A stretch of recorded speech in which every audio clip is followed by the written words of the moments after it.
Yeah, what are you saying? You think who? Yeah, I was saying that DJ Edu. Who's Edu? He's a DJ. Okay. He was on BBC One Extra. Okay. But I'm not sure if he's doing Kiss 100 now. Yeah. But he has a Pacific show every week for African music to bring it over to England. Okay. And he heavily promotes it. Big up DJ Edu, man. He's really good. Yeah. You know, he brings over Zambian music as well. Yeah, Zambian music. Yeah. Lit. Yeah, Zambian music. He brings it over, you know. Yeah. So it's a really good genre to hear in England. Yeah. Rather than the same old, you know, nonsense. Yeah. To quickly touch back on the Jamaican topic before we move forward, yeah. Like, so you as a DJ who play, you know, all of these songs, obviously in, you know, all of these places that you DJ, like, in terms of like seeing some aspects of the Jamaican music improving that we're talking about, like, what would you like to see? Like, obviously you touched on a little bit about production, beats, whatever. Like, you as the DJ, because once again, you're the one who plays the music, innit? Yeah. For us consumers, I'll go on YouTube or whatever and I'll play a beat and I'm like, fuck that shit.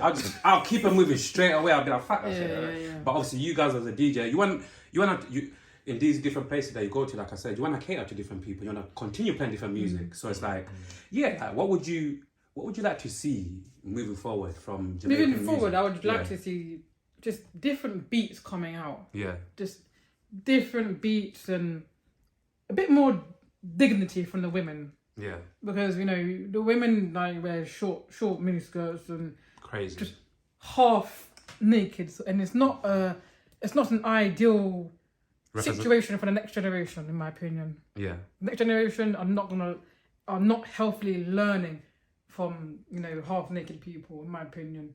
Yeah. But the beats need to up their game, and there need to be more women pushed out into the music industry. Yeah. The boys are doing good, I've got to admit, but the women need to do better. Better. Yeah. I understand. And you see, like, as a woman, yeah, like, you see another important thing that you touched on there, yeah? Yeah. Like, sometimes I feel like it's kind of like, because I'm very blunt, by the way, yeah? So sometimes I try to think before I say certain words. I'm like that, but I get told off. Yeah. I mean, I don't get told off, but sometimes, you guys, no, I'm joking. And then sometimes, so what I'm trying to say, like, we've got people, for a good few years now, people who try to manipulate this thing of, like, power, women empowerment, you know, like, and then at the same time, it's like sexualizing women's bodies. You know, like we've been seeing on social media for a good few years now. Exactly, like, you get what I'm trying to say? And even for me, as a man with two kids, I've got 3 kids, I've got 2 girls. And it's like, with daughters, it's like, I see some of the manipulation online, like I say, with what they do, like empowerment, you know, like sex sales, all of this nonsense. And it's like, sometimes, for me personally, I feel like, like a lot of women, a lot of girls don't need to sexualize themselves. You got what I'm trying to say, to get attention. And it's like, it's pretty, I'll be honest with you, for me, it's pretty sad, because I could be your typical man, right?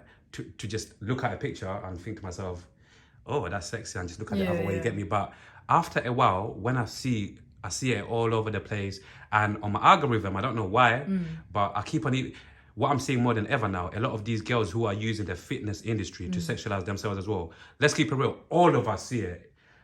If people want to talk about it, cool. If people don't want to talk about it, I'll talk about it on the red chair. You get me? There's a lot of people trying to play the game, a lot of women who sexualizing themselves in different industries. But when you talk about it, sometimes they like to kind of try to shut you out, to try to use certain words. No, like, you got to say that. What are your thoughts in general, overall, like in terms of like all of these girls in the music industry, like I said, the fitness industry, and all of these social media industries, that you can blatantly see that a lot more girls are using their bodies to attract a following, or you got to say, like, to build a brand. But as a man, we see through all of that shit. A lot of these bitches, I'm sorry, are using their bodies to, you got to say, to get whatever they want. To get whatever they want to get. Like, what are your thoughts as a real, you get what I'm trying to say, as a real woman with dignity? In my honest opinion, yeah. Say if your daughter went out and did that shit, you wouldn't like it because that's your daughter, right? Absolutely. So when a next man does it to someone else's female relative, they wouldn't like it. So why do it to someone else? And these women need to just stop it, because they're putting themselves at risk. It's like if you see your woman down the street with a short miniskirt, whatever, right? Yeah. Yeah, she's entitled to go and do what she wants. But a man has no right to go and expose her the way he's doing. Yeah. Because no one didn't expose his mother or daughter or whatever. I totally understand And what you mean. in my opinion, nowadays, I'm not being rude, but kids are having babies. They're not adults. The kids are having kids. Big facts. And, you know, to have a role model of a kid bringing up a kid, it's not a role model. Yeah, you can't lock your daughters and sons up forever, but you need to have a lot of discipline. Because back in the day, there was a lot of discipline. Yeah, it was harsh, slap discipline, but it did work and it didn't work. But you can't slap up your kid now, blah, blah, blah. But it's like with the phone business. They want to get rid of the phone because of what happened to that transgender girl. But you don't need phones at a dinner table and phones here and phones there. The next generation are going to be having phones and tablets, and they're not going to be knowing the meaning of respecting a woman or respecting a man, in my opinion. So, even like, I feel like some people are pissed. Some women, I feel like, oh my God, because you see that the beauty about being able to see ahead for years to come or whatever, you can try to you can prevent yourself from making certain mistakes, and one of the reasons why I'm even like what sometimes I go down this avenue is because I see, like you said, there's a lot of young parents in this generation now, and what's happening is like, at least back in our days, again, we're not too old, but in our days, our parents never had social media, you get me? Exactly. And a lot of people are not realizing it now because it's still early into like a lot of people having kids, and kids are still quite young. But on social media, obviously, it's still happening, and I'm sure maybe someone might find this interview or like a clip somewhere, whatever, and they actually might relate. Like a child somewhere who has got a child who's getting bullied because of their mum, the mother, she's on social media, busting it down on all of these websites. It's like, come on, that's actually crazy. You get me? Like, when do you think, I feel like sometimes lines get blurred between, cool, you're a mum, but you can still obviously do your thing, whatever. But I feel like, once again, some people just use that like take it a little bit too far in terms of like this, like I can be free, I can do whatever I've got to do. You can't be their best friend, really. Because there's a topic on loose women the other week about you're either a mother or you're the best friend. Yeah, their friend. It was very interesting. Yeah. Crazy, man. And with DJ, like, do you see, like, in the obviously I'm just trying to gauge like your mentality more the more that I speak to you. Like, do you like who do you have like a certain competition, or you just like who's your competition, if there's any, like in terms of like, people in the DJ industry, or you don't even really like look at things as a competition? I don't really see things as a competition because everyone started at the bottom, in my opinion. Talk to them. There's no competition in life, because if you want to be a competition with yourself in the mirror. Because if you're gonna keep being a competition with someone over there, you're gonna turn into something that you're not, and then you're gonna keep pushing yourself, and you're gonna stress yourself out, and then you're gonna just get a fake friend or a fake wife or a fake husband, and you're just gonna drain yourself into some mentality you don't want to go down to. Yeah. So you're telling people you're your only competition. Yeah, you have to be, really. Like, fuck all the other competition, man. Yeah, fuck what they say, man. Now, I hear you, though, for real. Because sometimes, like we say, like, every industry, like, some people either have got your mentality, who say, I'm not competing with anyone in this field, I'm competing with myself. And then some people, like, either, like, out loudly or in their heads, some people are competing with other people, you get me? Word to Cristiano Ronaldo and Messi, man. Like, that's a different story. They're just competition in themselves. Yeah. It's just ridiculous. Like, a quick one as well, off topic. Cristiano or Messi? Neither. What? Neither. I love that. I don't think I've came across any person that said neither. Talk to us. Why none? Because none of them. They both are good in their own unique ways. And people always say, they're one's better than the other. To me, they're both good in their own perfect ways. Yeah. Well, yeah, one might be cuter than the other, but they're both good. Who's cuter, Messi or Ronaldo? Ronaldo. Look at my friend, that's Ronaldo. Yeah, I hear it. Yeah. It's like we all started from the bottom, and he did start from the bottom from a very bad background. Ronaldo. Yeah, Ronaldo. Yeah. So he knows the core meaning of hard work back in the days, Mm-hmm. and he had his good times. Messi had a good time. They had his bad. You know, we all have our bad times, but they're very, very perfect in their own way.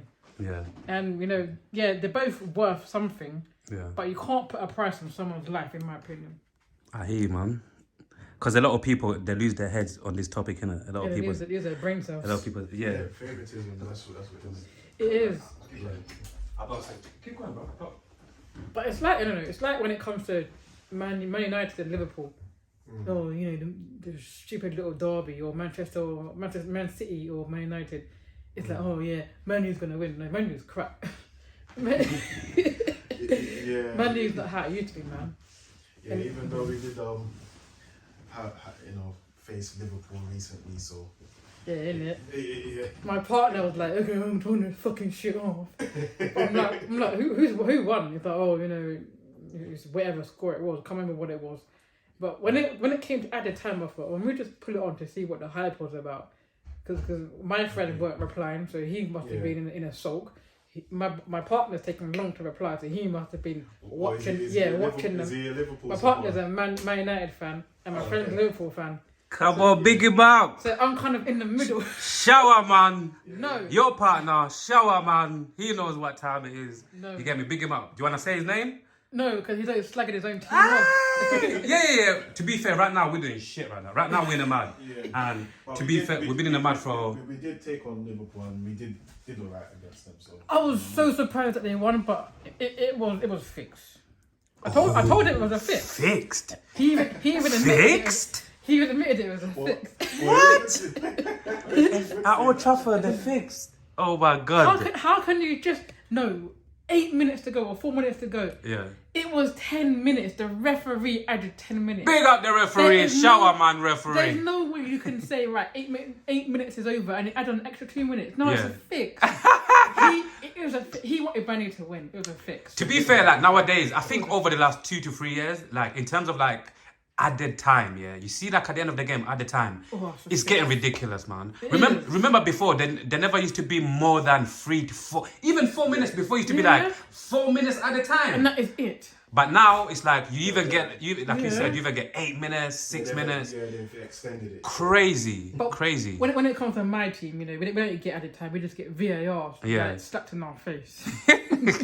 and what are your thoughts on, if you got any, by the way, before we get back to the DJ, yeah? What are your thoughts, because you can tell I love, football is one of my favourite conversations ever in the world. Like, what are your thoughts on, like, the national team? Like, you see, like, in terms of, like, you know, obviously, we're going to Germany, you know, this summer, we're going to Germany, like, and I feel like I've already put it out there. I feel like the time is now, man. I know for years it's been happening. It's coming home. It's been coming home for years. But the only reason why I say now, more than ever, I've got even more confidence, because before, like, we had, obviously, everybody knows, the English national team had a lot of talent over the years, right? The golden generation, all of that. For me, the only difference now with this generation is we've got football players with a different mentality. Let's unpack this very, very slowly. Yeah? Meaning, you see before, like, most footballers who used to play for England used to play in the Premiership. Hence why I feel like they used to freeze when they go to, like, you know, when they're playing big tournaments. Mentally, they used to respect all of these big teams. Yeah. They used to just, for whatever reason, they used to freeze. Like, I don't know about, you know, like... So their souls, they say. You got to understand? Study their souls. I don't know about, you know, like watching England, like, in a big tournament, for me, it used to be like, it used to remind me of, like, you know, when you have a dream and it's like you're trying to run, but for whatever reason, you can't run. You're not moving, but it's like... Mentally, it's like, I'm trying to run. Like, a lot of England players used to like, for whatever reason, they froze. It's all like a mentality thing. But now, I feel like we've got players like Jude. We've got players that Phil Foden, where it's like, you got players with foreign managers. Didn't Rashford get picked or something, but he can't play or something? I don't know what's going on with Rashford. I know one of the black players got picked, but now he can't go. Saka. Got a flag. That's it, yeah. Saka came back, yeah. I feel like, did Saka, is that the reason why Kobe Mainoo got called up? Because he was initially in the under-21 squad, innit? I don't know what happened. I just saw some little post on Instagram that I couldn't understand what was going on, sort of thing. It was initially... It would have been good for, you know, more black players to go into the team. Of course, yeah. So, yeah, like... But, yeah. I feel like we're definitely finally going to win it, because these young footballers, for me, I feel like mentally, like I keep on saying, they've got a different mindset. And I feel like a lot of these tournaments are not going to phase them anymore. You get what I'm trying to say? Because we've got a good team, but everybody knows, even in life, you can have like a gift or whatever, but mentally, if you do not have that's what I'm trying to say here. Yeah. If mentally, if you do not have the mentality to literally make sure you deliver when it matters, then yeah, you can have a big mentality for no reason. You get me? So yeah, man. So who do you want to win the Euros? What are your predictions for the Euros? Honestly, Yeah, honestly. not England. Because England, people always say, oh, it's coming home. Hey! It's coming home every fucking time. Oh, mate, it's fucking coming home, mate. Come on, man. They always say it's coming home. Fucking come. But Nah, when it's coming home, when bro. they get to the semi-final or final, whatever it is, Yeah. everyone just goes mad. They sit in the pub or go and book a box park, or they go around their wife's house, invite their boys, invite their girls, whatever. But me, I can't get into that transition anymore and say, oh, I'm gonna. You've had enough heartbreak. Yeah, over it's the just years. pointless. If it's the women now, yeah, I can sit there because they're proving it can come home. They've actually won some shit. But England men are like, what's the point? Yeah. You know, It's been what's the point? since long before the Gaza days. Yeah, 66 or something. It's well overdue, man. So Yeah. It's, I think it could, but I think you just for me, only time will tell. You know what I mean? yes. Because as he said, we've got a lot of good talent, but it's just a thing of how they gel together and work as a team. If they want England to bring it home this year, What did they need to do? you can't make them play up until May because there's no timeline because the Premiership ends again late this season. That's true. Again. And then they have to fly off. There's not enough time For them to have a little rest before the tournament. You have to cut and make adjustments. Like say if you get picked for Man United, you can't play after April. That's it. You can't put this person on the pitch right away up into middle of end of May. You can't do it. You get me? And Because they're gonna get tired. It's like last time, they all got tired. it's a catch-22 as well. Like a lot of these top players, they play for top football clubs, right? And what happens when you play for a top football club? Usually, every season, these top football clubs play more games because Exactly. all of these tournaments, the Champions League, all of these tournaments, they go And the further. African Nation Cup as well. Oh, even that as well. Yeah. Crazy. Yeah. So who's your money on? Who do you think is going to win the Euros? To be honest, I ain't got a clue. Yeah. I haven't looked that far. I don't even know who's in the features because I work at Chelsea and because Chelsea are doing so bad, I've got to a point for this season and last season. Oh, what's the fucking point in looking at any feature? Yeah. If I hear about it, I hear about it. If I'm working, then I know I'm gonna hear about it. Yeah. But when it comes to this summer, I'm going away and I can't wait. The rule is, sorry men, you ain't putting no football on. I hear it. Men ain't watching no football. I made that clear to my main man people. Yeah. We are not going on holiday to you're watch watching no football. football. Yeah. Absolutely not. I hear If we're gonna watch it, we're never gonna leave that hotel. I hear you, man. Where did you becoming a DJ? Yeah. Who inspired you to become a DJ? It was more myself because I wanted to get more females into the industry. I hear you.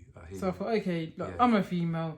You know, I have my barriers and blah blah blah. Yeah. I need to keep pushing and pushing and pushing and pushing because if I give up, then I won't go back into it. Yeah, I had a couple of breaks here and there, but for the last 4 years, I try to keep pushing and don't give up. I hear you. Even if I have a bad day, I just don't give up. It's like when I DJ'd at God, where was it? London Mayor's office. London Mayor's office, you know. Yeah, it's to do with the London Borough of Culture. And I was there in the closing party, wherever it was.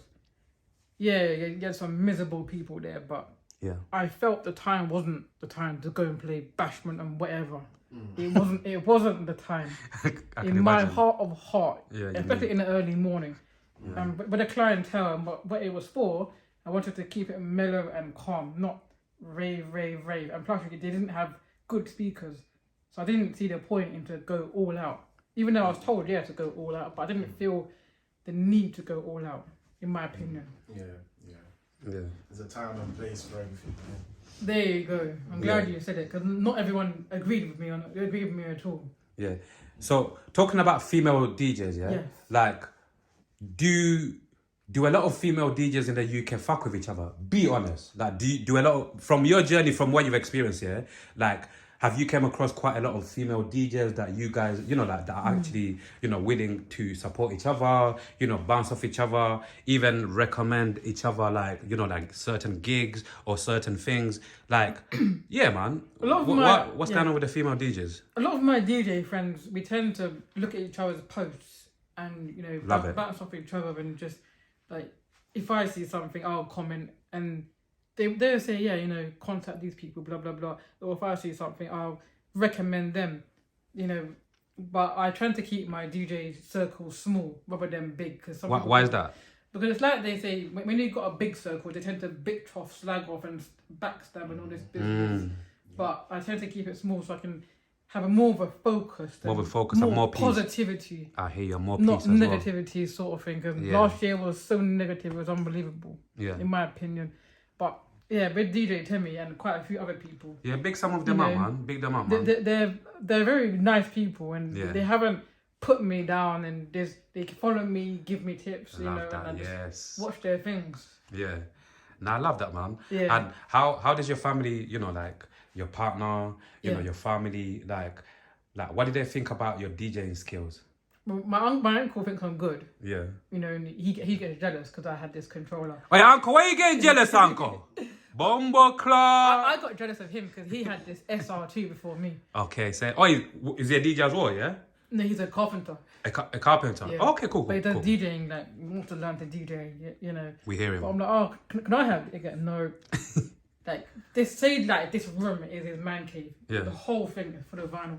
Oh, one of them ones. Whole I would thing, love, I love people like that keep a lot of those classic things. And one day, I hope to go to some of those people's places and to do some filming, to let the people to really document it out. I love to do things like that, man. Because people always say like evidence your work is very important. Absolutely, absolutely. I used to not evidence my work, but now I tend to get into the habit of evidencing my work because you never know when the time comes. They'll say, "Well, have you got that?" Exactly. Even in future, when when you've done a lot in terms of just looking back. Yeah. In terms of your journey being documented, in terms of even certain moments that you can just see a picture or see a certain thing and be like, I actually remember this. You get me? It's beautiful, man. Because it's like the other where are we now? March.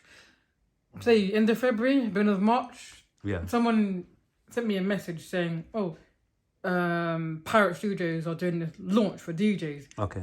Put your name forward. So I dodged the message. But then I came back to it. I thought, okay, let me just click on this link and see what happens. So it says you're either a DJ or a musician. So what I did, I just went through the questions without, answering the questions. So I thought, okay, let me just fill it out and see what happens. Mm-hmm. So then this person said, oh, did you fill it out? I said, yes, I did. And here's the proof that I filled it out. Because they thought I wouldn't fill it out. Yeah. So I'm waiting to hear back from them. Okay. How long ago was this? When was this? End of March, end of February. Okay. Because Pirate Studios are doing this thing where you can DJ all over the world basically and in festivals. Yeah. So which is something I want to get into, but I keep saying, I'm never gonna get into. So what's the point? There's a lot. Quit over when all them big people get into it.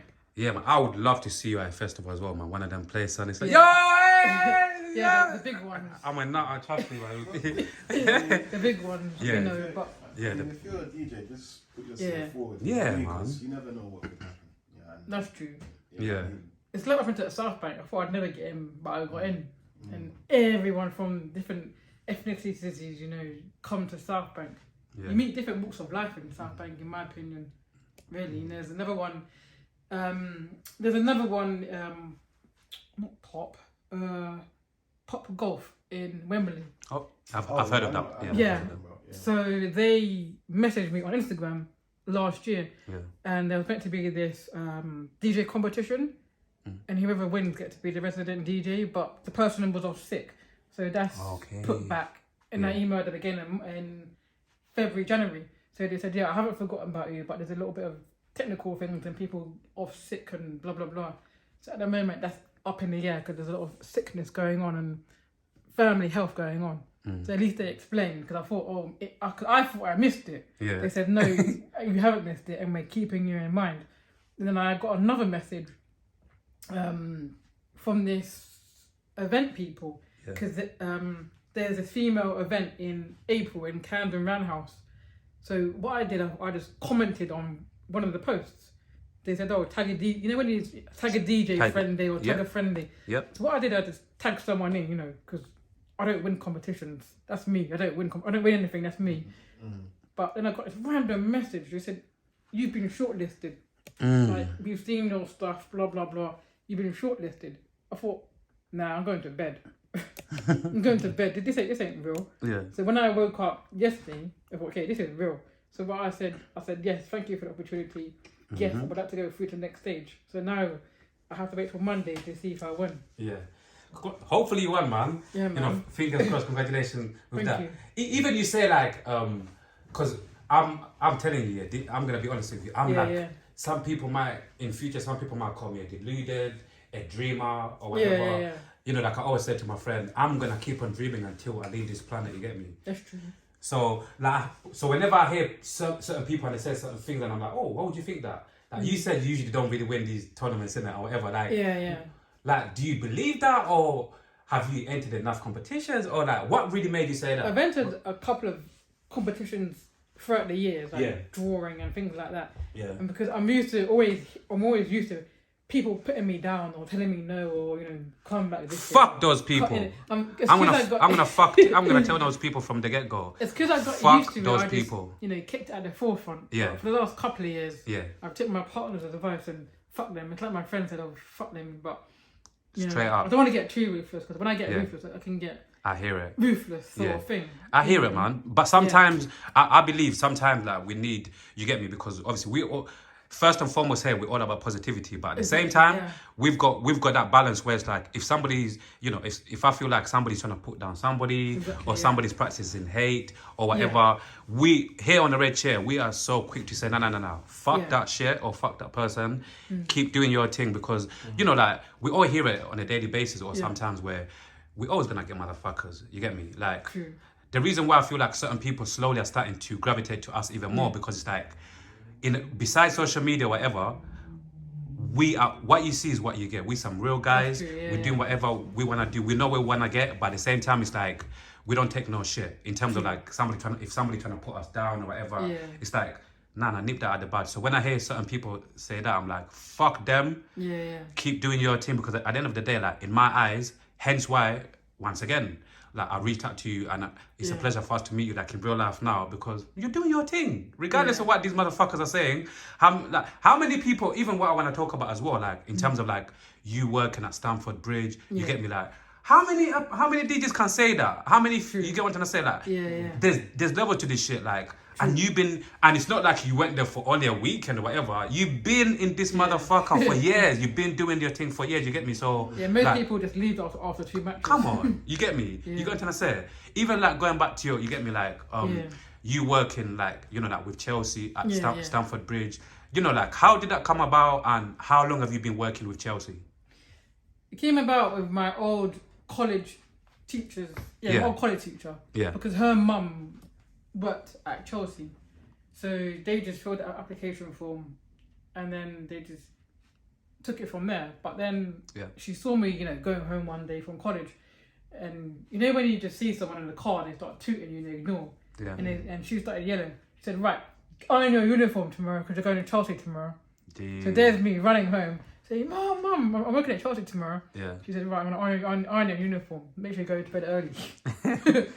And ever since then, I had big transitions and small transitions with Chelsea, because with Chelsea there's a lot of characters. There was a lot of people with mental health back in those days, and they got discriminated against. So everyone was like against them, but I just got to know them and things like that. And then you got some people that got hearing impairment, things like that. So everyone's like, "Oh, you fuck this," and they can't hear me. I'm like, how do you know? How do you know? And I've seen people come, I've seen people leave, I've seen people retire. I met John Terry. Yeah, man.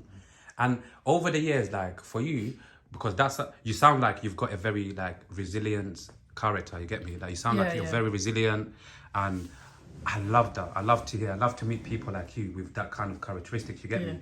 Like over the years, maybe one thing or whatever, or certain things, like for you, like what would you say has kept you like in terms of like at Stamford Bridge working with Chelsea for so long? Because obviously I'm sure over the years you could have moved on, you know, like to work in different places on a regular basis.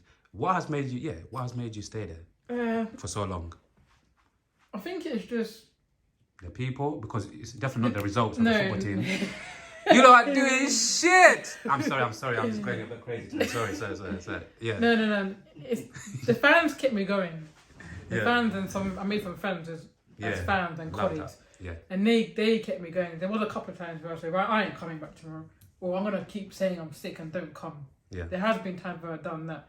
But there has been times where I said, I'm gonna just keep going and keep blocking out these negative people. For sure. But when it came for Fulham, it's because I hurt my back and pushing like people in wheelchairs and heavy people, and that's what did my back in. So I did give up for a good reason. Yeah. At Chelsea, they gave me a chance to do something in a different position, where it's not so physical sort of thing. Big them up, man. Yeah. Big up Chelsea, man. But then after the pandemic, I got moved upstairs because they said, right, you've been here for God knows how many years. You can go upstairs in more of the corporate section. I thought, oh God, because they know I can't mess around. I can't fuck around and mess around and chat to my friends. Real talk. Yeah, I can't do it. I can't do it all the time. Sometimes we do it. Yeah. But we can't do it for the whole 3-4 hours. Yeah. So, but then my supervisor wants me to step up and just, you know, leave the silliness at home, as he says. Because me and my friend can get a bit silly and whatever. And he likes Liverpool, I like Chelsea. So we tend to we get excited and chat about football. But then when he gets silly, I just cuss the team off. You know, but then we have to, when the fans sit down, then we start, you know, chatting about football. I hear it. Yeah. I hear it.